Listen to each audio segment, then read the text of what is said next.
अध्यक्ष जी और साथियों, मैं अपने को भाग्यशाली मानता हूँ कि एक इतनी बड़ी हस्ती के नाम पे शुरू हुई इस व्याख्यानमाला में सातवीं दफ़े ही जिसके पीछे काफ़ी बड़े बड़े नाम हैं, उस बात में बैठने का मुझे भी अवसर मिल रहा है। कितना जानता हूँ नहीं जानता हूँ अपना विषय, ये मैं नहीं जानता, लेकिन ऐसे लोगों के सामने बोलना, इतने विद्वान लोगों के सामने बोलना सचमुच एक थोड़ा मुश्किल काम है। तो कुछ बातें हो सकता है कि थोड़ी अव्यवस्थित ढंग से आएँ, लेकिन कोशिश करूँगा कि आप सब लोगों को इस व्याख्यान में आनंद आए। और राकेश को धन्यवाद इस बात के लिए कि उन्होंने मेरे मन का विषय रहने दिया। इधर कुछ समय से मैं गांधी और औरतों वाले विषय पे ही काम कर रहा हूँ। तो प्रकाशकों की योजना के हिसाब से ये था कि 75वां साल है, तो 75 औरतों पे ऐसी किताब लिखी जाए।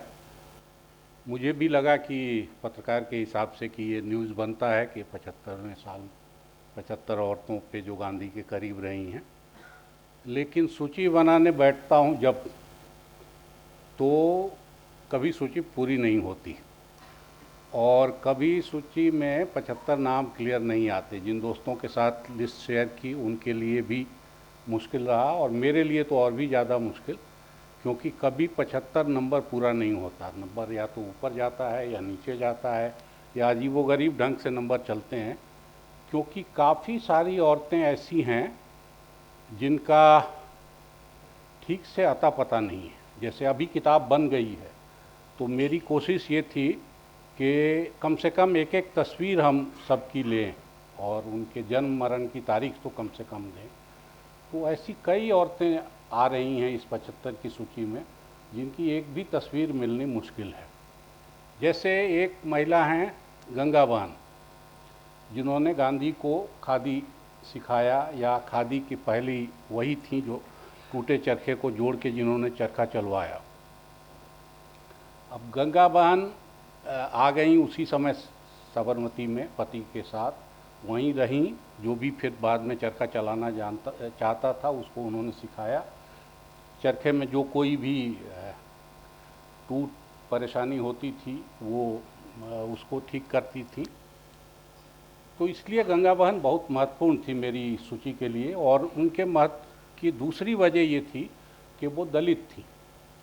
तो साबरमती आश्रम के शुरुआती दिनों से, खादी के शुरुआती दिनों से एक जोड़े की कहानी तो हम सब जानते हैं कि वहाँ रहा, या उनकी बेटी को गांधी ने गोद लिया, लेकिन एक और दलित जोड़ा वहाँ रहा और आश्रम का हिस्सेदार वैसे ही बन के रहा जैसे सब लोग थे। इन दो वजहों से वो काफ़ी महत्वपूर्ण थी। लेकिन मुझे न उनके मरण की तारीख, न उनके जन्म की तारीख, न उनकी कोई तस्वीर, और आश्रम के बाकी जितने डिटेल्स में जहाँ से भी पहुँच पा रहा था, वहाँ से पहुँचने पे मुझे कई गंगा बहन दिखाई दे रही थी। अब एक गंगा बहन उसमें आई जो विधवा कम उम्र में हो गई थी और फिर आश्रम में आ गई गांधी के किसी तरह संपर्क में आने पे। उनको कुछ आता वाता नहीं था, तो वो वहाँ जो भी बीमार पड़े उसकी सेवा करती थी। यही सेवा करते करते वो सुशीला नायर के संपर्क में आई, जो सुशीला जी तब डॉक्टरी पढ़ने लगी और डॉक्टर हो गई। तो सुशीला जी ने उनको पढ़ाना शुरू किया और पढ़ते पढ़ते वो भी डॉक्टर बन गई। और उनके डॉक्टरी के किस्से इतने हैं और उनकी सेवा के किस्से इतने हैं कि सचमुच लगता है कि वो कोई देवी हैं। वो कोई सामान्य औरत इस किस्म से या सामान्य डॉक्टर इस किस्म से काम नहीं कर सकता। इस किस्म का और कई गंगा बहन और आई। एक किसी की तस्वीर भी दिखी तो कहीं से मन नहीं लगा, या उम्र उनकी या उनके डिटेल कि वो गंगा बहन होंगी। लिस्ट बनाने की ऐसी दिक्कत इसलिए भी आई कि जैसे नौरोजी बहनें हैं, दादा भाई नौरोजी की पोतियां हैं 4, वो चारों इतनी बहादुर हैं और ऐसा काम करने वाली हैं कि उन चारों को अलग गिना जाए, एक साथ गिना जाए, ये मुश्किल है। ऐसे ही जुत्सी परिवार है जो मोतीलाल जी के भांजी थी उनकी माँ, तो वो माँ और उनकी 3 बेटियाँ 4 बेटियाँ, ये सब इस तरह मिलजुल के काम करते हैं और इस तरह से काम उन्होंने किया है। गांधी की 2 बहुएं उनके भतीजों की, संतोखबेन और काशीबेन, अब सबसे पहले जेल जाने की सहमति संतोखबेन ने दी। गांधी के साथ जो औरत सबसे पहले गिरफ्तार हुई है वो संतोखबेन और काशीबेन है। कस्तूरबा से गांधी ने बाद में पूछा, क्योंकि गांधी को डर था कि हो सकता है कस्तूरबा कमज़ोर पड़े, तो अब उन औरतों का जिक्र न किया जाए तो भी कोई सूची नहीं बनती है। और उन औरतों के बारे में, जबकि जो पूरे समय आश्रम में रहीं, उन सबका जीवन, उनके बाल बच्चे सब आश्रम में रहे और सब ने कंट्रीब्यूट किया, बहुत ज़्यादा डिटेल मिलता नहीं। तो एक तो इस तरह की लिस्ट थी। एक दूसरी लिस्ट ये थी जो परिवार से अलग नहीं है। जैसे सतीश दास गुप्ता बंगाल के बहुत बड़े कांग्रेसी हुए और गांधीवादी हुए, बहुत सारा काम किया उन्होंने, और ख़ास तौर से नोआखाली का सारा प्रोजेक्ट एक तरह से गांधी ने उनके सहारे चलाया। सतीश दा की पत्नी थी हेमप्रभा। अब इन दोनों का काम ऐसा जुड़ा हुआ है कि आप किसी भी तरह से उनको अलग नहीं कर सकते। उमाबाई कुंडापुर हैं, वो और उनके ससुर का काम इस तरह से जुड़ा हुआ है कि आप कहीं दोनों को, वहाँ आप औरत मर्द का भेद किसी भी किस्म से औरत चुनने चलिए तो पुरुष के बगैर वो औरत नहीं बनती हैं और औरत के बगैर वो पुरुष नहीं काम कर पाते। इस किस्म के विभाजन है, और गांधी में ये कोई विभाजन नहीं था इस तरह का कि औरत ही हो। और कहीं फेमिनिज्म जो शब्द है, गांधी असल में उस चीज़ में बहुत भरोसा करते नहीं थे, और गांधी औरतों के लिए कोई बहुत स्पेशल अवसर घोषित नहीं करते, देते तो हैं स्पेशल अवसर लेकिन घोषित कहीं नहीं करते। तो गांधी में कहीं ये रिजर्वेशन की बात, फेमिनिज्म की बात, ये कहीं आती नहीं है। ऐसे गांधी के आसपास जब हम औरतों को देखते हैं और इतनी बड़ी संख्या में औरतों को देखते हैं, तो सचमुच माथा चकराता है कि इन औरतों की चर्चा ढंग से क्यों नहीं हुई है और कैसे नहीं हुई है।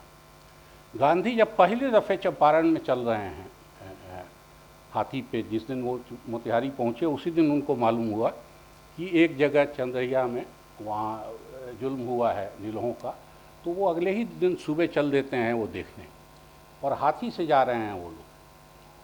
हाथी पे जो बात होती है वो बहुत दिलचस्प है। सुबह वो लोग जा रहे थे, अप्रैल का महीना है, गर्मी में वो जल्दी जा रहे हैं, औरतें शौच वगैरह के लिए निकली होंगी उस समय। तो ऊपर सारी चर्चा यही हो रही है कि औरतों की स्थिति हिंदुस्तान में क्या है, बिहार में क्या है, चंपारण में क्या है, और औरतों को आगे किए बगैर कोई लड़ाई नहीं हो सकती, कहीं मुल्क नहीं जा सकता। यही चिंता गांधी की सबसे पहली। मैं ये चिंता सुन के मुझे थोड़ा अच्छा भी लगा और चौंका भी कि गांधी को चंपारण जाने पे सबसे पहली चीज़ यही दिखाई दी कि औरतों को, और वो यही चर्चा अपने सहयोगियों के साथ कर रहे हैं। वो ये भी कहते हैं कि हमको औरतों को पर्दे से बाहर ले आना होगा, लेकिन पश्चिम वाली बेपर्दगी हमको नहीं चाहिए। हमको बेपर्दगी नहीं चाहिए, पर्दे से बाहर औरतें नहीं आएंगी तब तक कोई काम नहीं होगा, लेकिन बेपर्दगी नहीं चाहिए। ये 17 की घटना है 1922 में, और 17 की हालत ये थी कि पूरे चंपारण कौन करे, पूरे बिहार में एक भी होल टाइमर नहीं था कांग्रेस का। तो गांधी को अपने काम के लिए बाहर से आदमी बुलाने पड़े, विज्ञापन दे के लोग बुलाए, और उसमें औरतें आई, और औरत में सबसे पहले उन्होंने कस्तूरबा को बुलाया, क्योंकि उनको लगा कि घरों के अंदर जाना, औरतों से बात करना बिना औरत सहयोगियों के पार नहीं लगेगा। तो चंपारण का कोई काम करना है तो औरतों को ले आना होगा। तो सबसे पहले कस्तूरबा आई हैं। कस्तूरबा के आने के दूसरे लाभ भी हुए, सबका किचन एक साथ हो गया, जो छुआछूत आपस में था सभी जातियों के लोग एक साथ खाने लगे, बाकी लाइफ काफ़ी बदला। और ऐसे ऐसे वकील थे कि उस ज़माने में उनकी केस सुनने की फ़ीस 10,000 रुपये थी। तो इतने ऐसे वकील थे, 2-2 4-4 नौकर लेके आए थे। उनके खाने पीने के बड़े किस्से हैं। नाश्ता कब तक करते थे, रात 9-10 बजे तक उनका नाश्ता चलता था। क्या क्या खाते थे, उस समय खाने पीने की चीज़ें भी वैसे ही बहुत सुगम थी। तो ऐसे में गांधी ने सबका लाइफ बदला बहुत अच्छी तरह से, लेकिन औरतों का सहयोग उनको वहाँ भी चाहिए था। इसी बिहार में 1922 में गया में कांग्रेस हुआ, कांग्रेस का अधिवेशन हुआ। पहले कांग्रेस अधिवेशन में एक बाड़ लगा देते थे इधर से, औरतों का बाड़ा थोड़ा अलग रखते थे, स्टेज की तरफ तो खुलता था, बाकी बंद कर देते। गया अधिवेशन में औरतों ने उस पर्दे को हटाना, हिलाना डुलाना शुरू किया पहले दिन, और अगले दिन उसको नोच के गिरा दिया कि अब इसकी ज़रूरत नहीं है। तो 5 साल में इस आदमी ने उसी बिहार की औरत को, उसी हिंदुस्तान की औरत को इस स्थिति में ला दिया।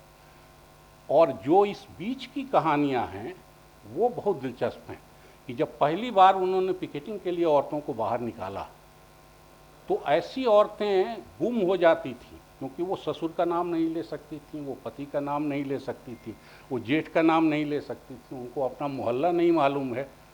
वो घर के अंदर एक बार घुसी हैं और उनको कोई कार्यकर्ता लेके पहुंचा देता था। और अगर शाम हुई, धीरे धीरे ये हालत हो गई कि दुकानदार अपनी दुकान बंद करके चले जाते थे कि अब ये औरतें आ गई हैं, अब तो यहाँ कुछ बिक्री होगी नहीं, तो वो अपना निकल के उधर चली गई। शाम तक सब खाली हो जाता था। तो कई बार ये हुआ कि कोई औरत वहाँ बैठी रह गई, खड़ी रह गई, क्योंकि उसको ना अपना मोहल्ला मालूम है, ना अपना ससुर का नाम ले सकती है ना। और कांग्रेसी कार्यकर्ताओं को या गांधी के कार्यकर्ताओं को उनको घर तक पहुंचाने में खासी मुश्किल हुई कि किसी तरह ढूंढ के उनको उनके घर पहुंचाया। तो ऐसी औरतें 5 साल में इतना बदल जाएं कि वह खुद से पर्दा गिराएं और कहें कि अब इस पर्दे की ज़रूरत नहीं है। गांधी 1516 में हिंदुस्तान आए। 31 का आंदोलन जब आता है, 31 का आंदोलन का मतलब है कि 15 साल हो जाता है, तो वो लड़कियां जिन्होंने होश संभालना शुरू किया है वो जवान हो गई हैं, बड़ी हो गई हैं, वो अपना काम करने लगी। 31 में गांधी के साथ बहुत ज़बरदस्ती हुई थी, सख्ती हुई थी। कांग्रेस के साथ बहुत सख्ती हुई थी, आसानी से नमक सत्याग्रह के लोगों को छोड़ा नहीं गया। और गांधी ने बहुत साफ मनाही की थी कि बूढ़े लोग न जाएं, बीमार लोग न जाएं, लड़कोरी औरतें न जाएं, जिनके बच्चे हैं छोटे वो न जाएं, प्रेग्नेंट औरतें न जाएं। ये बहुत साफ मनाही थी। इसके बावजूद ऑफिशियल रिकॉर्ड के हिसाब से 20,000 से ज़्यादा औरतें गिरफ्तार हुई। दुनिया के किसी भी आंदोलन में, किसी भी क्रांति में 20,000 औरतें जेल में नहीं गई हैं, 31 में ही जेल गई हैं। और ये कहानी तब की है जब एक एक औरत को 5-5 बार गिरफ्तार किया गया, ले जाके शहर के बाहर छोड़ दिया जाता था, और उस औरत को लगता था कि हमको कुछ कमज़ोर मान के छोड़ रहे हैं, तो वो दोबारा जाके फिर गिरफ्तार, नमक कानून तोड़ने का। और ये एक जगह का किस्सा नहीं है। और जो औरतें पिकेटिंग पर जाके चुपचाप बैठती थीं, हाथ पकड़ के कोई ले जाकर बैठाता था, उन औरतों ने बम्बई में, दिल्ली में, कलकत्ता में शराब व्यापारियों की, विदेशी सामान बेचने वालों की नाक में दम कर दिया। क्योंकि सिर्फ शराब की बिक्री नहीं रुकी, शराब की नीलामी रुक गई, दुकान के ठेके आने बंद हो गए। जिस दिन ठेका होना होता था उस दिन औरतें चली जाती थी। ये जो मैं नौरोजी बहनें कह रहा हूँ, बम्बई में खौफ था इनका कि वो आ जाएंगी। और उन नौरोजी बहनों में से एक थी खुर्शीद। एक ने खादी की बहुत बड़ी दुकान बनाई, एक म्यूज़िक की बहुत अच्छी जानकार थी उस समय, और एम.एन. राय के साथ उनका पहले संपर्क था, फिर गांधी के प्रभाव में आई। खुर्शीद को गांधी ने खान अब्दुल गफ़ार खान के यहाँ भेजा और वो वहाँ गई खादी सिखाने और उनके पर्सनल असिस्टेंट के तौर पे। लेकिन उन्होंने वहाँ देखा कि वहाँ पठानों में, बन्नी इलाके के एक खास इलाके में ये था कि औरतों का अपहरण होता था। वो औरतों को ले जाते थे, अगर औरत मानी तो मानी शादी करने के लिए, बच्चे पैदा करने के लिए, नहीं तो उसको फिर छोड़ देते थे। और ये बड़े पैमाने पे था। ये लड़की उनके बीच गई, ऐसी लड़कियों को वहाँ से मुक्त करा के ले आया, उनका पुनर्वास किया करा। यही मॉडल हम देखते हैं कि बाद में बड़े पैमाने पे विभाजन के समय कई सारी औरतों ने किया, और विभाजन के समय बहुत बड़ी संख्या में ऐसी लड़कियों को मुक्त कराया गया। ऐसी औरतों की प्रेगनेंसी जो थी वो उनकी मर्जी से ख़त्म की गई या रखी गई। उनसे पैदा बच्चों को संभाल के रखा गया। उन बच्चों को ये न बाहर के लोगों को पता लगे कि ये कैसी संतानें हैं, किनकी संतानें हैं, तो उनको अलग रखा गया। जब तक उनका पुनर्वास ठीक से नहीं हुआ तब तक उनके बारे में कोई जानकारी नहीं आई। और ये संख्या कम नहीं है। विभाजन के समय 39,000 ऐसी औरतों को मुक्त किया गया था। और ये ज़्यादातर काम 25-50 औरतों ने किया, जिनका जिक्र मैं कभी आगे करूँगा। लेकिन इन औरतों ने उसी बहादुरी से जो लेके गए थे, जिनका घर एक तरह से बस गया था, उन घरों में घुसना और जाके ले आना, हिंदुस्तान पाकिस्तान के बॉर्डर को लांघना, क्योंकि उधर से जिन्ना ने भी उनके लिए मुक्ति दे दी थी कि आपको पासपोर्ट वीज़ा की ज़रूरत नहीं है। और यहाँ भी नेहरू जी समेत सब जगह उनकी एंट्री थी कि आपको जब जैसी ज़रूरत हो वैसी सहायता आपको मिलेगी, आप आइए जाइए। लेकिन ये खुर्शीद का शुरू किया हुआ काम था। खुर्शीद को गांधी ने टाटा के हड़ताल के समय भेजा था, टिस्को के हड़ताल के लिए, जो सबसे बड़ा हड़ताल। उस समय खुर्शीद जमशेदपुर गई थी और जमशेदपुर रहने के दौरान हड़ताल तो हुई, बहुत बड़ी हड़ताल हुई और आज तक की वही हड़ताल मानी जाती है जमशेदपुर में। उन्होंने वहाँ कोऑपरेटिव स्टोर बनवाया उस ज़माने में। आज भी वो स्टोर चल रहा है, हमारा बाज़ार नाम से आज भी वो कोऑपरेटिव स्टोर चल रहा है। तो ये औरतें हैं।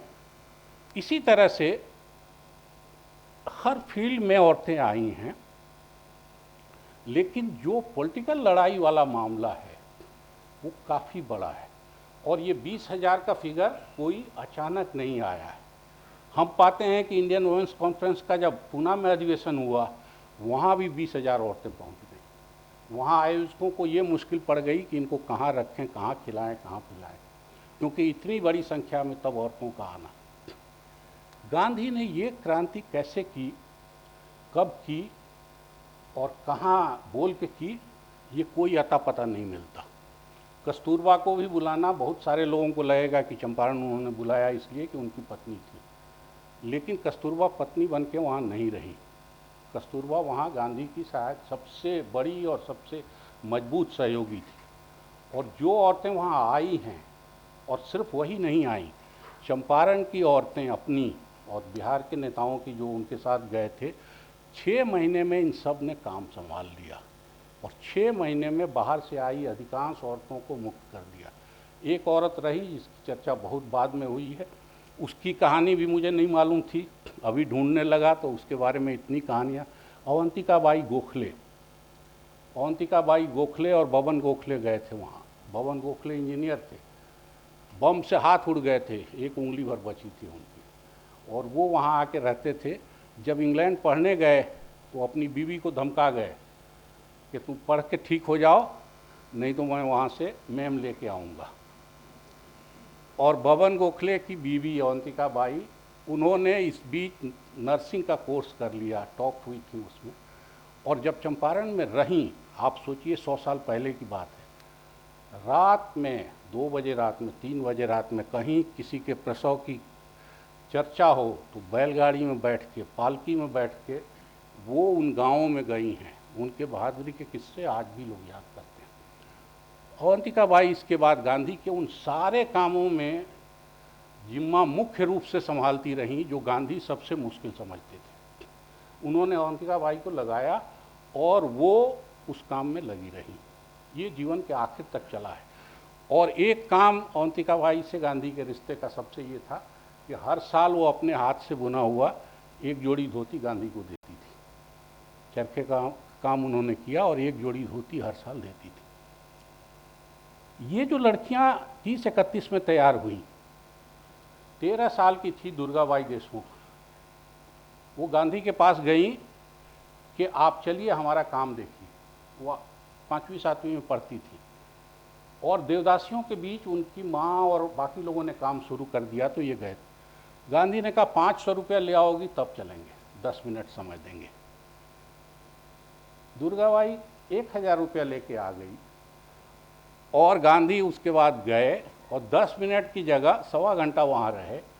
और 13 साल की इस लड़की ने उनके दुभाषिया का काम किया। तो गांधी उससे इतने प्रभावित हुए कि सब दिन उस लड़की का उन्होंने को इसी तरह की जिम्मेवारी सारी सौंपी और वो कभी फेल नहीं हुई। उनकी शादी हो गई थी तब, तो उन्होंने कह के अपनी शादी तोड़ दी कि मैं अब शादी नहीं चला पाऊँगा। हमारी ये काफ़ी हीरोइनें ऐसी हैं जिन्होंने बच्चे न पैदा करने का फैसला किया, क्योंकि बच्चे पैदा करने से सामाजिक काम में दिक्कत होगी। ब्रह्मचर्य का फैसला कर लिया प्रभावती ने, कई औरतों ने और किया कि पति से शारीरिक संबंध नहीं रखना है, और वो बहादुर पति भी हैं जेपी जैसे, जिन्होंने उस रिश्ते को निभाया। लेकिन एक तरफा मामला नहीं है। महादेवी ने तय किया कि नहीं शादी रखेंगे, तो उनके पति ने भी कहा मैं भी नहीं करूँगा, तो उन्होंने भी शादी नहीं की।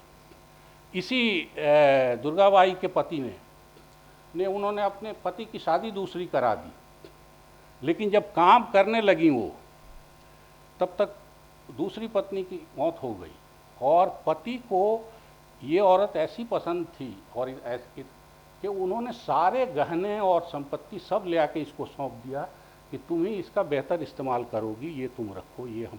और फिर उसके बाद उनके मददगार बने रहे। तो इनमें से ज़्यादातर औरतों का अच्छा परिवार, हम सब जानते हैं कि सामाजिक काम में जो निकला है उसके परिवार की क्या स्थिति होती। औरतें कम पढ़ी लिखी थी, पढ़ाई इनकी कम थी। बाद के उम्र में दुर्गाबाई की पढ़ाई हुई, बाद में BHU में पढ़ी, विदेश में पढ़ी, लॉ पढ़ी, और बाद में CD देशमुख से उनकी शादी हुई। लेकिन दुर्गाबाई ने, अधिकांश औरतों ने अपना जीवन खुद बनाया है। जो उमाबाई कुंडापुर का कह रहा हूँ, उनके पति की मौत हो गई बहुत कम उम्र में, ससुर ने उनको पढ़ाया और स्कूल बनाया।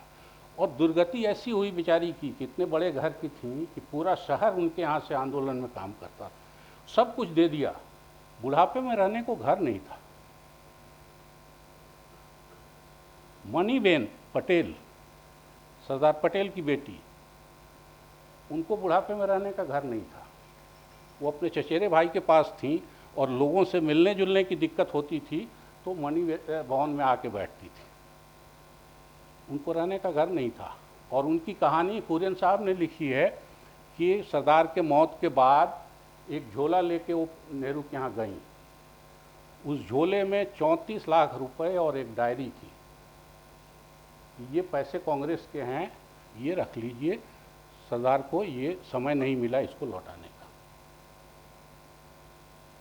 इस तरह की औरतें, और उनके शादी के किस्से हैं कि उनकी शादी कैसे कस्तूरबा ने कुछ रोका, कुछ उन्होंने खुद से रोका, और सारे जीवन किस तरह से उन्होंने सरदार पटेल को मदद की। तो ये बड़े घर की लड़कियां भी हैं इसमें, नेहरू परिवार की कई लड़कियां हैं। नेहरू परिवार की उनकी माँ को इतनी मार पड़ी कि मौत उससे हुई, उस पिटाई से उनकी मौत। तो इसमें एकदम आम घरों की लड़कियां हैं। अभी कृष्णमल जगन्नाथन अभी भी काम कर रही हैं। 10,000 परिवारों का, दलित परिवारों को 1-1 एकड़ ज़मीन देके उन्होंने, तमिलनाडु, कर्नाटक, केरल की हैं, तमिलनाडु में आके काम करती, 90 पार हो गई हैं वो और उनके पति। और अपने इलाके में भी इतना ही बड़ा काम। बीच का एक लंबा पीरियड उन लोगों ने भूदान में लगाया, और मैं अभी भी मानता हूँ कि भूदान में दिया गया वक्त सब बर्बाद हुआ है, वो किसी काम का नहीं। उड़ीसा के चीफ मिनिस्टर हुए नवकृष्ण चौधरी, और उनके सामने जुलूस लेके जो आदिवासी आ रहे हैं, पुलिस अधिकारियों के पांव थम गए कि सामने से जो आ रही हैं वो तो इनकी पत्नी है, मालती देवी। और मालती देवी का परिवार कैसा था, उनके पूरे इसमें कौन लोग थे, ये कहानी एक अलग है। लेकिन उनकी प्रतिष्ठा ये थी कि नागभूषण पटनायक माँ ही बोलते थे, और उनकी बात पे ही बाहर आए। तो इस तरह की, असम में उस जमाने में आप सोचिए, सिंगल मदर हैं चंद्रप्रभा सैकियानी, पति से नहीं बनी, बच्चा अपना रखना है, अपना पालना है, तो अलग होकर बच्चा पैदा किया और उस बच्चे को पढ़ाया। उनके पुत्र बड़े ट्रेड यूनियन लीडर हुए। खादी का काम, छुआछूत हटाने का काम, बाकी जो कंस्ट्रक्टिव काम है, ये सब हुआ है। मिठूबेन पेटिक, और पति और भाइयों, इनका जिक्र मैं कर रहा हूँ, एक से एक परिवार मिला। मैं तो सोचता हूँ कि ये भी औरतें भाग्यशाली हैं कि इनको ऐसा परिवार मिला। अब्दुल सलाम, जो नोआखाली में गांधी की सबसे बड़ी सहायकों में थी, जिन्होंने सबसे बड़ा उपवास किया और सबसे बड़े दंगा वाले गांव में रह के और उस गांव को दुरुस्त किया उन्होंने। अब्दुल सलाम के भाई शादी नहीं करना चाहती हैं, माँ बाप का दबाव था, भाई ने मदद की, भाई ने पढ़ने में मदद की। विभाजन में सारा परिवार पाकिस्तान चला गया, लेकिन भाई ने इनका हिस्सा दिया तब भी। और अब्दुल सलाम की हालत ये थी कि उनके गांव में दलितों को पानी नहीं भरने दिया जा रहा है कुएं से। ये शिकायत जिस दिन मिली, उन्होंने कहा ये कुआं तो दलितों का है, बाकी लोग अब सोचें वो कहाँ से पानी पिएंगे, कि मैं इस कुएं को किसी को नहीं देने वाली। जब भी ज़रूरत हो तो लगान माफ़ करना। ये मिठू बहन पेटिट की, वो जहांगीर पेटिट परिवार की थी। मिठू बहन पेटिट को परिवार से इतनी संपत्ति मिली कि पूरे जीवन एक पैसा पब्लिक का कहीं नहीं खाया है। उन्होंने दिया ही दिया, एक पैसा कहीं से नहीं खाया। और उनके बनाई 2 संस्थाएं गुजरात में अभी हैं, हजारों आदिवासी बच्चे वहाँ हैं, और मानसिक रूप से मंद बुद्धि बच्चों की संस्था आज भी काम कर रही है, इतने बड़े पैमाने पे। काफ़ी लंबा चौड़ा लिखा हुआ है, इतना मैं आपको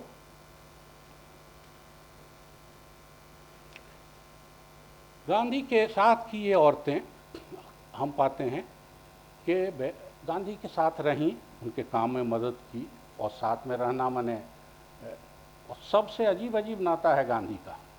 जिस औरत की कहानी सुनिए जरा थोड़ा, 500 चिट्ठी गांधी ने लिखी, 400 लिखी, उसने 300 चिट्ठियों की किताब छपवा दी। प्रेमा कंटक एक महिला हैं जिनसे गांधी के प्रेम संबंधों की बड़ी चर्चा होती है। गांधी का प्रेम संबंध सबसे लोग बताते हैं। तो वो औरत भी ऐसी ही बहादुर थी, उसको इन चीज़ों से कोई फ़र्क नहीं पड़ना। और वो गांधी की माँ भी है, गांधी की बेटी भी है, गांधी की बहन भी है। हर साल वो राखी बांधती थी गांधी को। तो प्रेमा कंटक ने अपनी 74 चिट्ठियाँ नहीं छपवाई थी, अब वो भी छप गई। तो इसी तरह से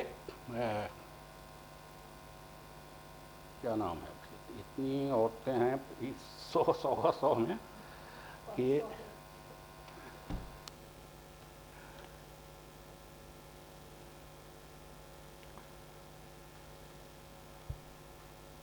चिट्ठियों की वही कि गांधी का 20 तो विदेशी औरतें हैं जो विदेश, मीराबेन की कहानी सब जानते हैं, लेकिन 20 से ज़्यादा ऐसी विदेशी महिलाएं आईं। इस मध्य प्रदेश में भी रहती थीं मार्जरी साइक्स, और मार्जरी साइक्स आखिरी दिनों में गांधी के पास आई थी, और उन्होंने सारा जीवन गांधी के आदर्शों के हिसाब से लगा दिया। 1-2 महिलाएं आके यहाँ मर, उनको जिद, अमेरिकी औरत आई थी एक लड़की, उसको राधा नाम दिया गांधी ने। गांधी को उसमें बहुत पोटेंशियल दिखाई देता था। वो जिद करके गई कि हम मजदूरी करेंगे जैसे और मजदूर करते हैं, और पहाड़ में मजदूरी करते हुए उसको सांप ने काट लिया, और उसको वहाँ नहीं बचाया जा सका।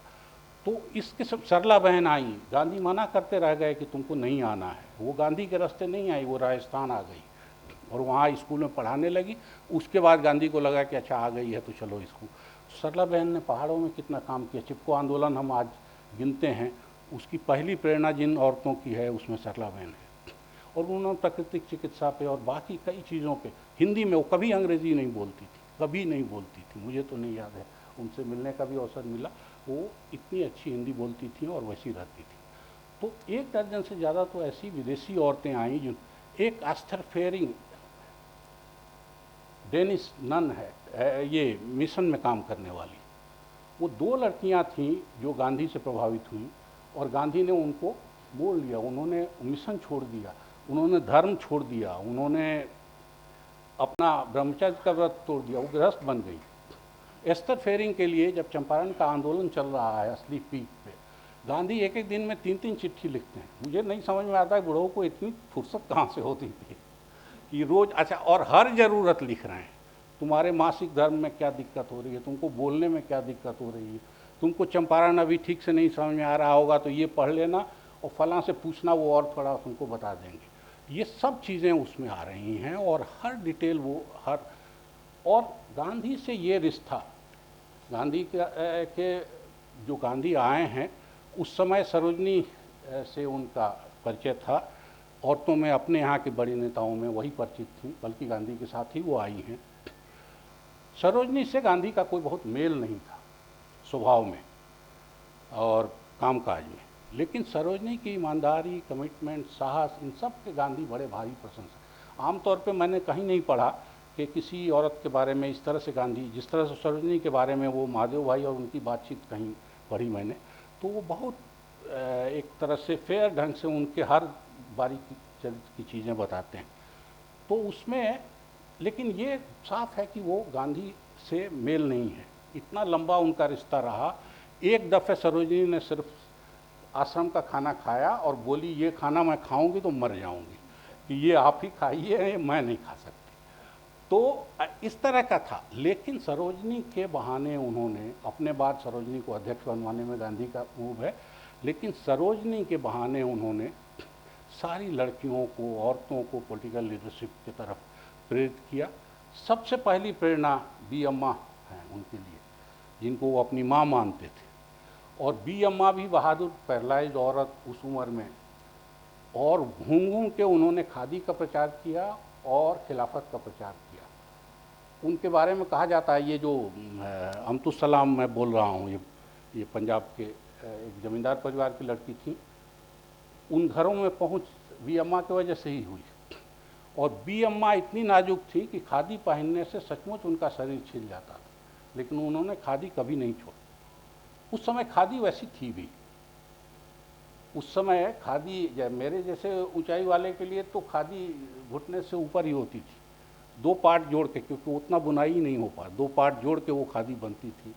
ये उनके बारे में भी कहानी है, मनी बेन के लिए भी, कि मनी बेन भी साड़ी को इधर से फट जाए तो उल्टी तरफ से जोड़ के फिर पहनती थी। तो उस समय इन लोगों ने, इन औरतों ने गांधी को सहारा दिया।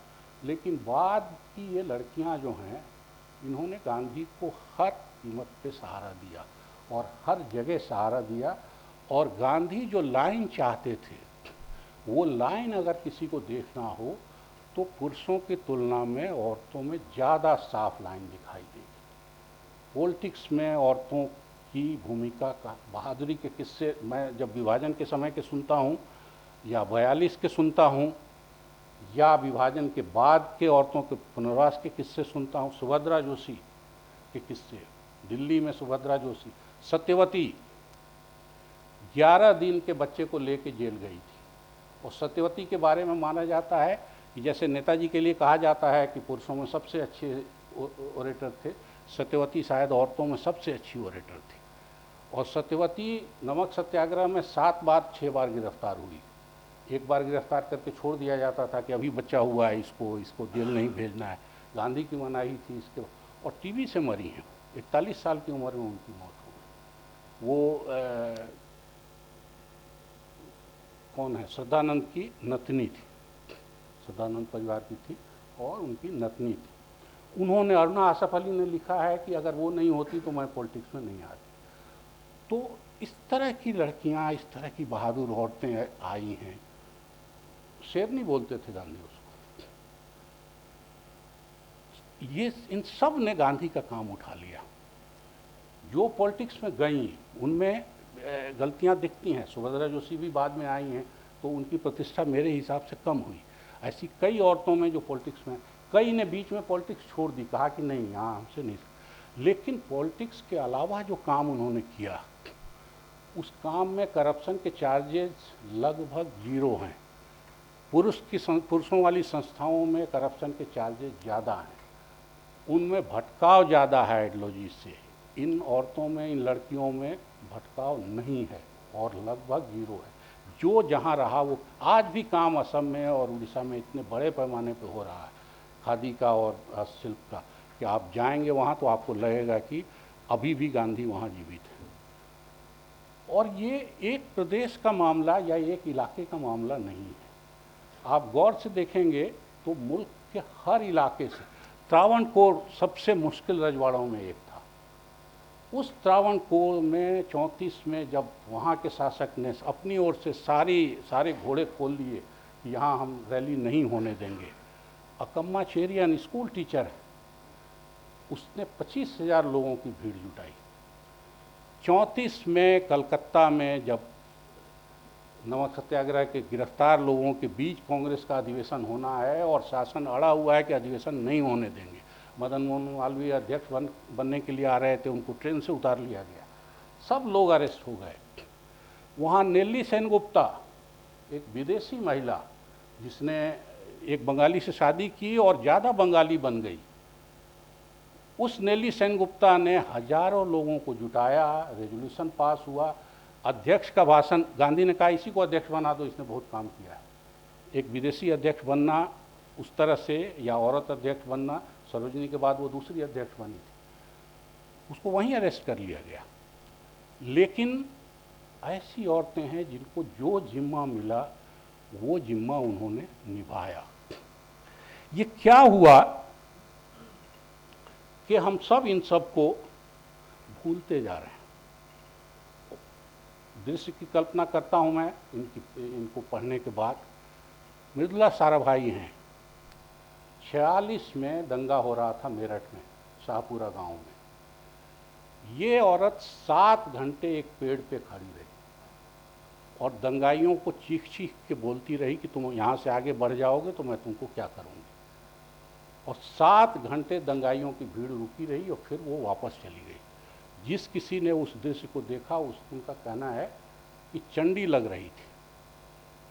सचमुच अगर चंडी कोई हो सकता है तो ये मृदुला साराभाई, और मृदुला साराभाई सचमुच चंडी थी। इतने काम किए और उसी शान से किए, और लाइफ वैसा ही था, खद्दर का कुर्ता पजामा, एक गहना नहीं। साराभाई परिवार की बेटी हैं, उनको देखने से कहीं, और उनकी एंट्री नेहरू गांधी जैसे लोगों पर थी, बाकी लोगों से, नेताओं के आगे, क्योंकि उनको तब भी कांग्रेस में पुरुषवाद दिखता था, हिंदूवाद दिखता था। उनको तब भी कांग्रेसियों में बाकी कई तरह की कमजोरियां दिखने लगी थी, तो उनको लगता था कि सबसे मुंह लगाने का काम। अच्छा, इनको सिर चढ़ाने का गांधी पर आरोप लगता था कि आप इन सबको सिर चढ़ा रहे हैं। मृदुला साराभाई की बाद में नेहरू से लड़ाई हुई कश्मीर के सवाल पे, जब शेख अब्दुल्ला को अरेस्ट किया गया तो, और मुश्किल जेल में रहीं बहुत लंबे समय तक, लेकिन वो कभी झुकी नहीं। उनकी जो अनुसुईया साराभाई के भी किस्से इसी तरह के हैं। तो एक औरत नहीं है। मुझे हैरानी असल में पढ़ते पढ़ते बार बार ये होती है कि हम लोग क्यों इन औरतों को भूलते गए, हमारे पढ़ने लिखने वाले लोग क्यों भूलते गए, हमारी लड़कियां, हमारी बहनें, हमारी बेटियां क्यों भूलती गई। मृदुला साराभाई पे एक अपर्णा बोस की किताब है, कहीं कुछ कुछ थोड़ा कुछ दिखाई देता है। राकेश ने कहा, और मैं ऐसे हर अवसर पे लपक के पहुंचता हूं कि क्या पता इसमें से हमको कोई ऐसा निकल आए, कम उम्र वाले जो हैं उनमें से किसी में ये प्रेरणा जगे। अपने आसपास की ही किसी हीरोइन को ऐसा चुनिए। मातंगिनी हजरा, 62 साल के बूढ़े से उनकी शादी हुई और थोड़े दिन में पति मर गए। जवान औरत को घर से पुरानी शादी के बच्चों ने निकाल दिया, उसी गांव में झोपड़ी बना के रहती। गांधी के आने के बाद उसको एक पर्पज मिल गया, गांधी के पर्चे, बुकलेट, हर आंदोलन में आगे, और फाइनली 42 में झंडा लिए पुलिस की गोली खाई। ये गोली खाने वाली वो अकेली नहीं है, इस तरह की काफ़ी सारी औरतें हैं जिन्होंने सचमुच गोली खाई।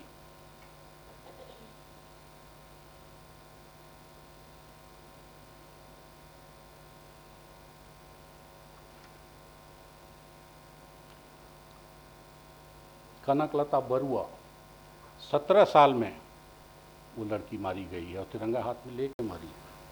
बीना दास कहाँ मर गई उसका पता नहीं चला, उसकी लाश बाद में पहचानने के लिए त्रिगुण सेन गए, तब जाके लाश पहचान में आई। वो कहाँ यूनिवर्सिटी की टॉपर जैसी विद्यार्थी, इतनी ब्राइट, वहाँ से निकली और कैसे कैसे आंदोलनों में रही। लेकिन सबसे बड़ी बात है गांधी का असर और गांधी से रिश्ता। इसीलिए गांधी की बेटियां, मुझे बहुत बढ़िया टाइटल लगता है कि अपने लिखने बोलने का, कि कोई सेवाग्राम गया होगा तो वो कस्तूरबा के झोपड़े में जाए, अगर नहीं गया होगा तो, और गया है तो उसको याद होना चाहिए कि कस्तूरबा के झोपड़े में एक प्लास्टर का 6 बाई 3 फुट का ये बना हुआ है। पूछने पर सारा आश्रम तो कच्चा है, ये पक्का क्यों बना है, पूछने पर पता लगा कि ये राजकुमारी अमृत कौर के लिए बना है, क्योंकि राजकुमारी अमृत कौर आना चाहती थी, उनके पिता उनको आने नहीं देना चाहते थे, गांधी भी रोक रहे थे। पिता के मरने के बाद वो आई जिद करके, उनको दमा था तो धूल लगेगी नीचे सोने से, तो गांधी ने ये बचाने के लिए उनके लिए वो डिलक्स इंतजाम कराया कि ज़मीन पे एक ये बना दिया।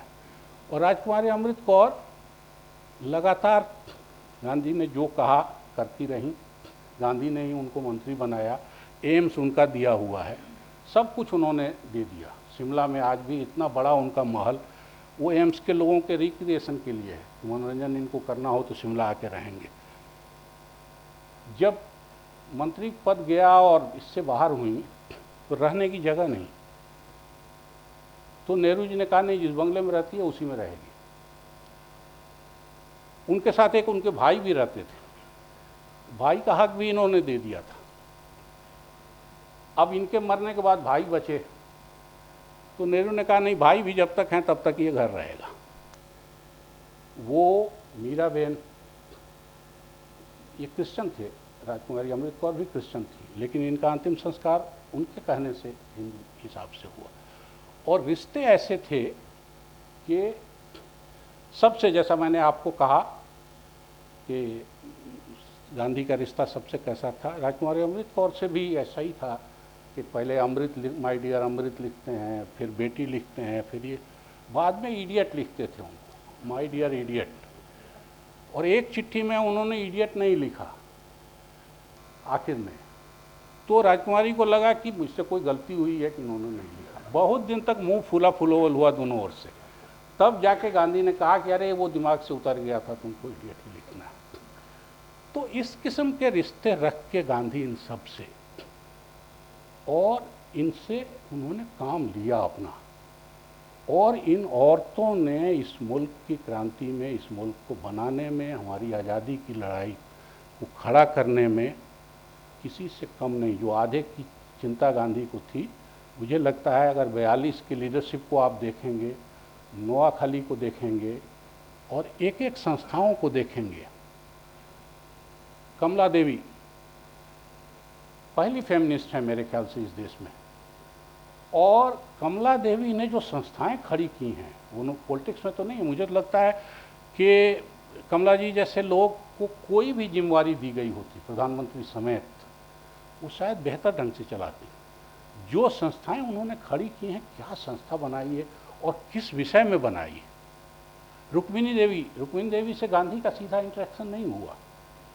अभी 50 साल होने पे दोनों के, उनकी संस्था ने एक गांधी पे कोई, हर मुद्दे पे दोनों में मेल दिख रहा।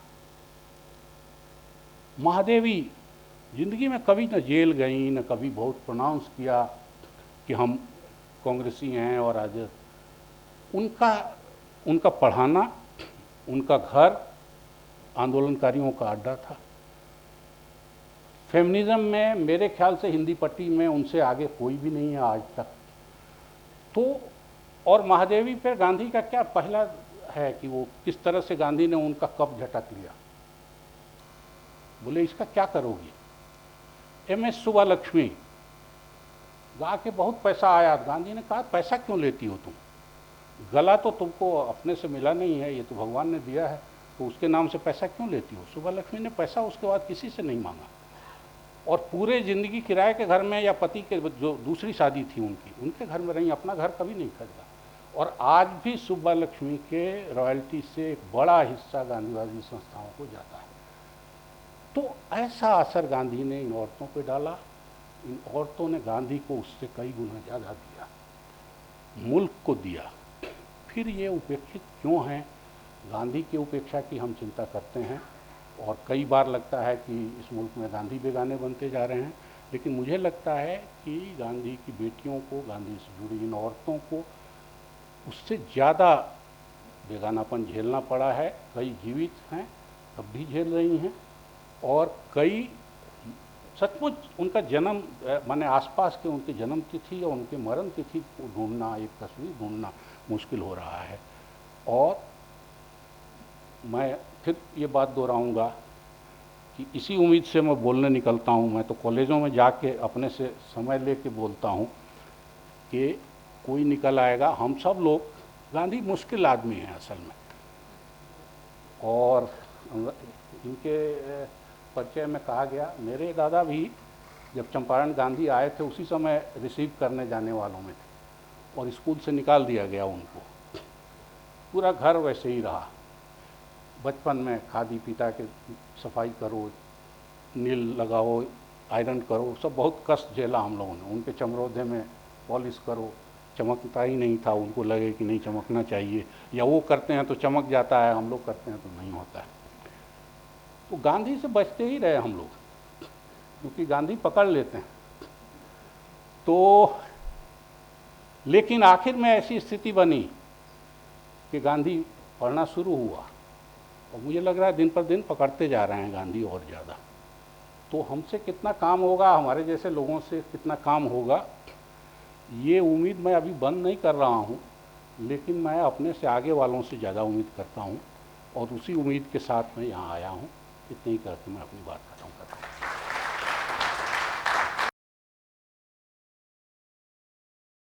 धन्यवाद। नमस्कार आदरणीय अरविंद मोहन जी और यहाँ उपस्थित सभी सुधी श्रोतागण। मैं सचमुच अभिभूत हूँ। आपने इतने सारे सूत्र दिए हैं काम करने को, और मैं आपको ये आश्वस्त करना चाहती हूँ। अभी मैं कुछ ही दिन पहले मदुरई गई थी। बहुत सारे युवाओं ने मिलकर एक अहिंसा संतई, यानी संतई का मतलब हाट, वहाँ पर आयोजित किया था। युवा ही थे सबके सब, ज़्यादातर दक्षिण भारतीय, और वो सब भी महान तत्पर गांधी के अध्येता बनना चाहते हैं और करना चाहते हैं। तो आपकी पुस्तक का 75 कीजिए या 575 कीजिए, प्रतीक्षा सबको रहेगी, आपकी पुस्तक की प्रतीक्षा। और उन सूत्रों को पकड़कर युवा पीढ़ी काम करेगी, ये मैं आपको आश्वस्त करना चाहती हूँ। और भारत में ही नहीं, बाहर भी करेगी, क्योंकि जिज्ञासा, हमें ऐसा लगता है जो हमारे सामने प्रत्यक्ष है, संवाद जो दिख रहा है, दृश्य श्रव्य, उसमें हमें लगता है कि गांधी को लोग भूल रहे हैं या गांधी बेगाने हो रहे हैं। दरअसल ऐसा है नहीं। कहीं भी जाकर आप जब चर्चा करेंगे, खासकर युवा वर्ग के बीच में, क्योंकि उन्हें एक घबराहट बहुत बड़ी हो गई है कि पृथ्वी के साथ क्या हो रहा है, पर्यावरण के साथ क्या हो रहा है, और उसके सारे उत्तर, जो भी उत्तर खोजते हैं, तो वो गांधी में ही प्राप्त होते हैं। ऐसे ही अनेक प्रकार की ऐसी, जो भी मैंने एक चिंता का उदाहरण मैंने आपको दिया, उनकी सभी प्रकार की चिंताओं में जब वो सोचने जाते हैं तो उन्हें उत्तर गांधी में मिलते हैं। उन्हें जुड़ाव में उत्तर मिलता है, अलगाव में उत्तर नहीं मिलता है। तो जुड़ाव का जो उत्तर है वो गांधी से ही तो मिलेगा ना। बाकी सब जगह तो अलगाव ही अलगाव है, ये भेद वो भेद, ये विभिन्नता वो विभिन्नता, एकात्मता तो वहीं पर है। तो इस उम्मीद में मैं हूँ कि आपका जो ये उद्बोधन है, आपकी जो ये तैयारी है, और मुझे लगता है कि आपने तो हमारे सामने एक प्रकार से जो आप काम करने का पूरा आपका जो प्रोग्राम है, उसका एक खाका हमारे सामने खींचा है, और वो हम उसकी प्रतीक्षा करेंगे।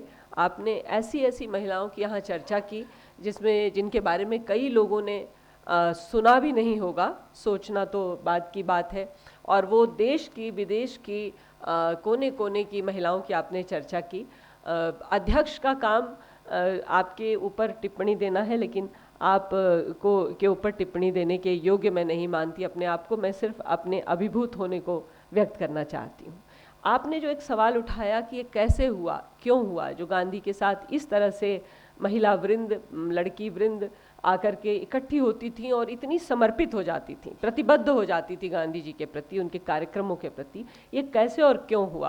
तो मुझे ऐसा लगता है, जो मैंने थोड़ा बहुत उनके बारे में सोचा है बचपन से लेकर अभी तक, तो मुझे लगता है कि गांधी का जो व्यक्तित्व का निर्माण है, उसमें कुछ इसका सूत्र मुझे मिलता है। उनके जीवन में की जो शुरुआत है वो 3 स्त्रियों से होती है, ऐसा मुझे लगता है।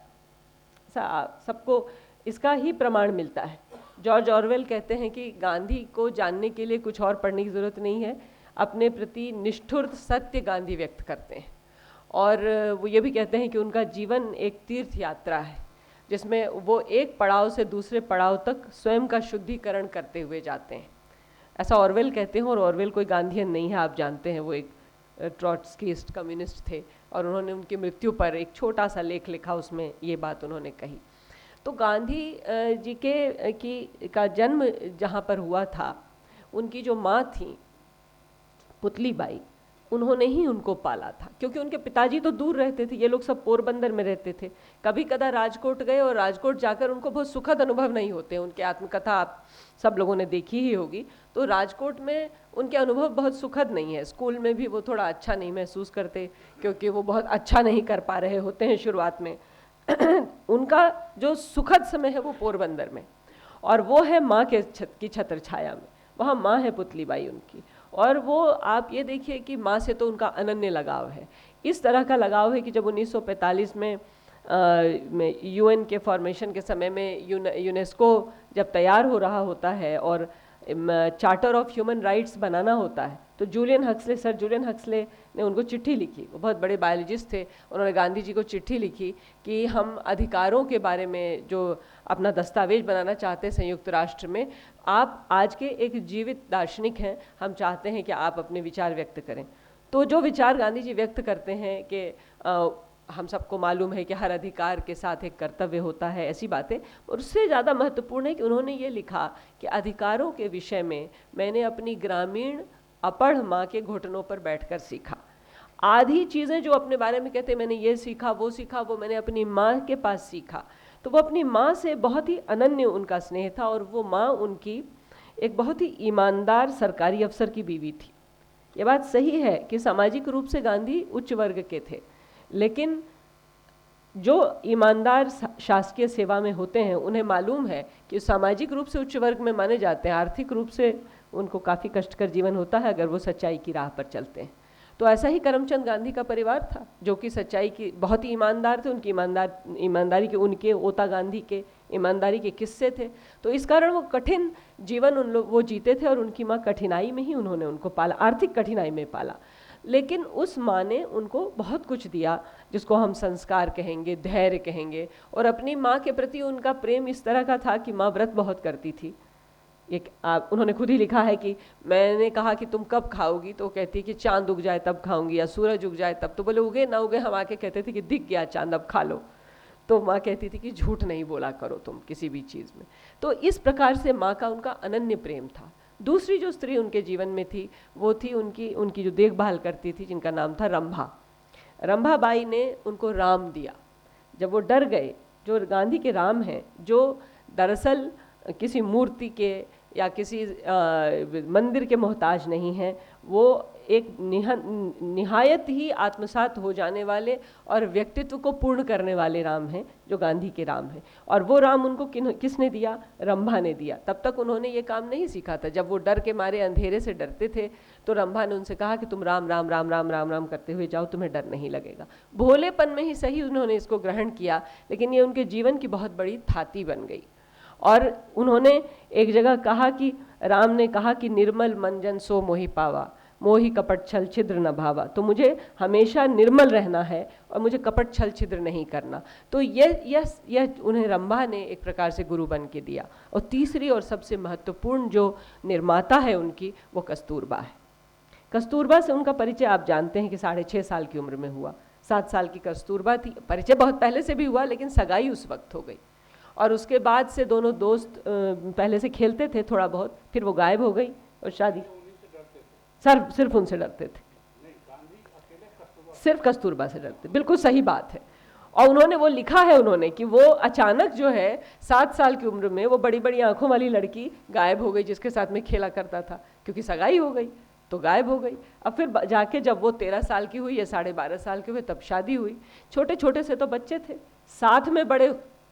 बहुत से लोग इन चीज़ों की इतनी सारी चीज़ें, कहानियाँ बनाते हैं।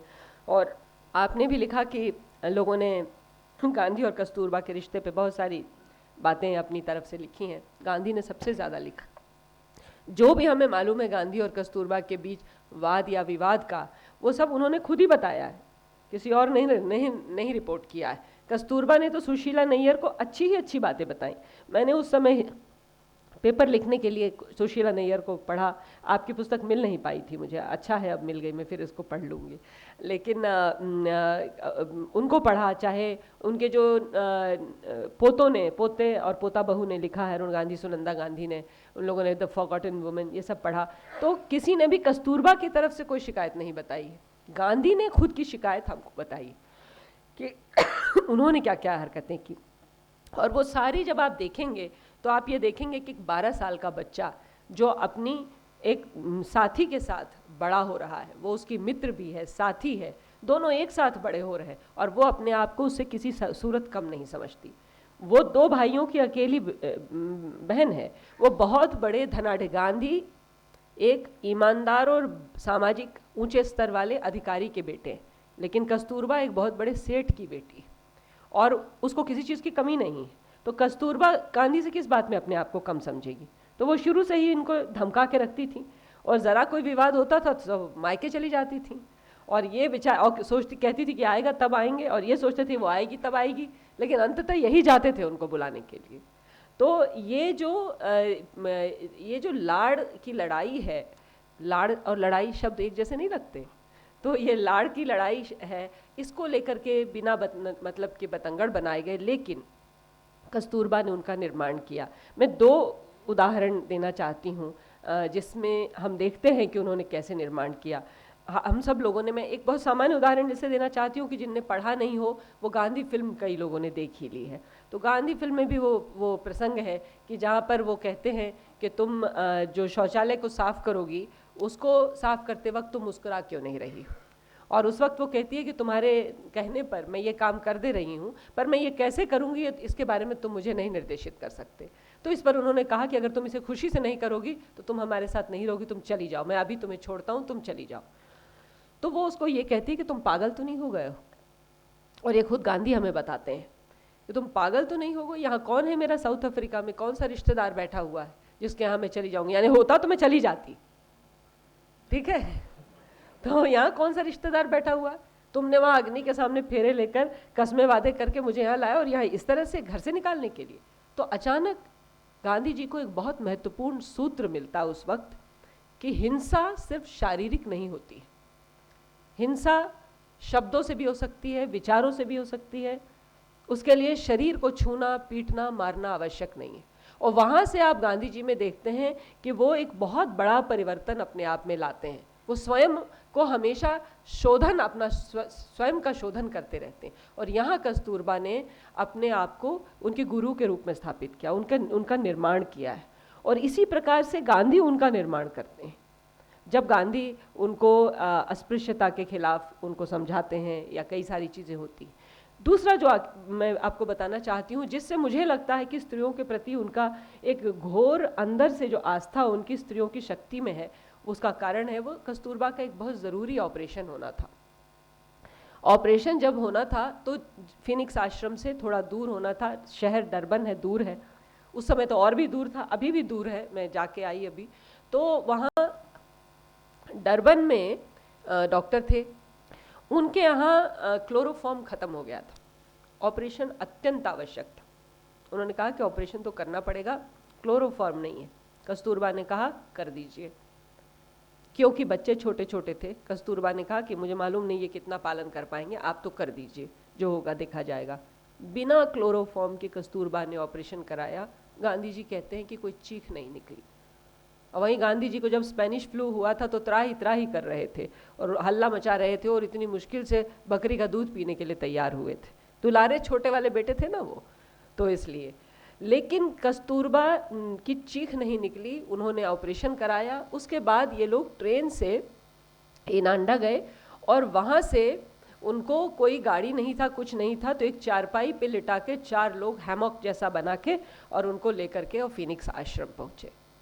उस समय गांधी ने देखा कि स्त्री के अंदर शारीरिक कष्ट सहन करने की, बच्चे पैदा करने का कष्ट तो उन्होंने देखा था, लेकिन ये शारीरिक कष्ट सहन करने का क्या घोर की उनकी क्या शक्ति है।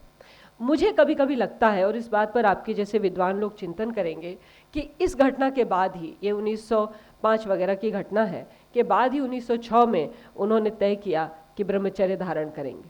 मुझे ऐसा लगता है कि कस्तूरबा के 5-5 बार संतान होने से, प्रथम संतान तो आपको पता ही है 2 हफ्ते में ही खत्म हो गई थी, और 5-5 बार संतान होने से जो शरीर क्षीण हो गया, आंदोलन में तो बाद में वो 1913 में गई हैं पहली बार जेल, ये उससे लगभग 8 साल पहले की बात है। मुझे लगता है उसके बाद बापू ने तय किया ब्रह्मचर्य लेने का।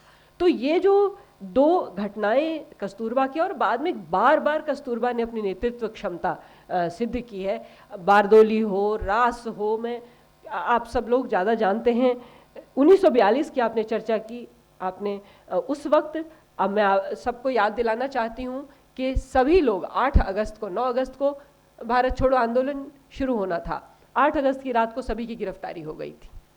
तो जहाँ जो बम्बई का जो शिवाजी मैदान, वहाँ पर सभा होनी थी, और वहाँ नेहरू जी वगैरह सब लोगों को, गांधी जी को तो कर ही लिया गया था, सबको गिरफ्तार कर लिया गया था।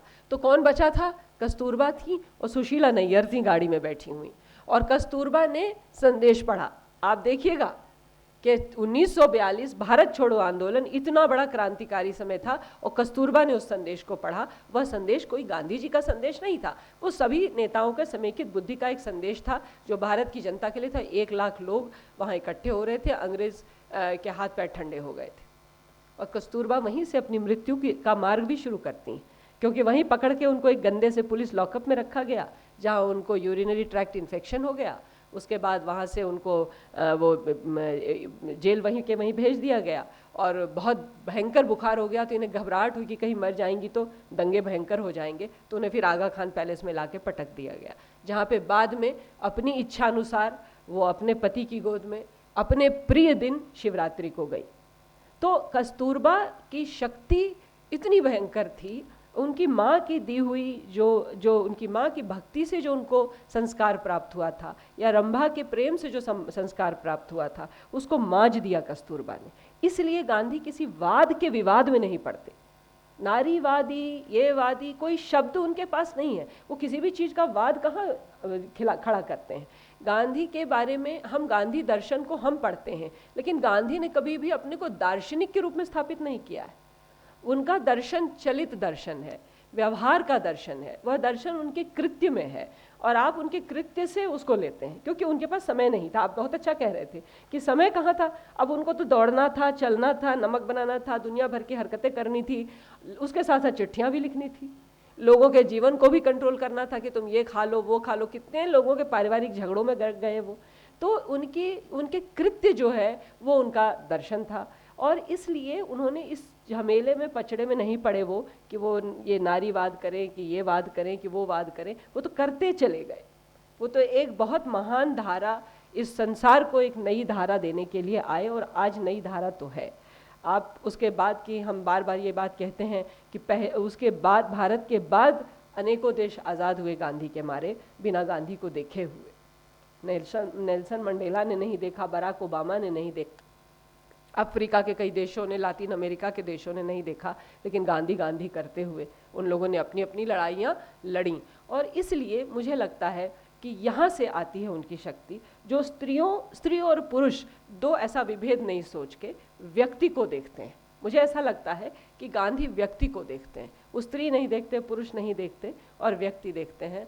और इस संदर्भ में मैं आपके व्याख्यान के बारे में सोचती हूँ तो मुझे ये निष्कर्ष आपकी ही बातों से समझ में आया कि गांधी का जो व्यवहार सबके साथ है, और जिस तरह से वो लोगों को खड़ा होने देते हैं और करने देते हैं अपना काम, तो वो इस कारण से, क्योंकि उन्होंने बचपन से सशक्त स्त्रियों के साथ जीवन बिताया, और इस कारण से वो स्त्री और पुरुष इसका भेद करने का टूल्स नहीं है उनके पास, वो औजार नहीं है। क्योंकि उन्होंने तो देखा, करमचंद गांधी से कम थोड़ी थी पुतली बाई, तो इसलिए उन्होंने ये देखा।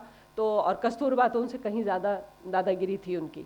तो इसलिए मेरी नानी कहती हैं कि कस्तूरबा के मारे बहुत घबराते थे लोग। और प्रभावती जी एक बार, ये लोग, प्रभावती जी जिन लोगों को नहीं पता है, वो जयप्रकाश नारायण की पत्नी थी। कुछ नए लोग बच्चे बैठे हैं इसलिए मैं कह रही हूँ। तो और वो गांधी जी की बेटी थी, वो भी जैसे बेटियां एक बहुत महत्वपूर्ण बेटी थी। और उन्होंने, हमारी नानी ने एक बार बताया कि वो रामगढ़ कांग्रेस में जब इन लोगों को बाहर आए, ये दरवाजे पे खड़ा कर दिया प्रभावती जी ने कि देखो कोई घुसे नहीं, बापू थोड़ा आराम कर रहे हैं। तो बापू बाहर निकल गए अचानक, और इन लोगों से पूछा क्यों, क्या खाया तुम लोगों ने आज? तो इन्होंने कहा थोड़े कंकड़ में चावल खाए। तो वो उनको इतना गुस्सा चढ़ा कि उन्होंने कहा कि अब आज मैं कुछ नहीं खाऊंगा। तो प्रभावती जी ने आके इन लोगों को बोला कि तुम लोग को अच्छा लगता है, इतने बूढ़े को तुम लोग ने आज भूखा करवा दिया, हल्ला ये सब बोल बोल के शिकायत करके। नानी माँ थी और कुमुद छुगानी एक थी, वो थी साथ में। तो उन्होंने कहा कि ये इन लोगों ने कहा कि अब उन्होंने पूछा आपने कहा था सत्य ही बोलना है, तो हमने बता दिया। ऐसे ऐसे ऐसा आनंद था उनके पास और ऐसी शक्ति थी। आपने आज हम लोगों को बहुत सारी नई जानकारियाँ देने के साथ ये प्रेरित भी किया है कि हम इस क्षेत्र में जिज्ञासु हों और काम शुरू करें। आपको इसके लिए मैं बहुत बहुत साधुवाद देती हूँ।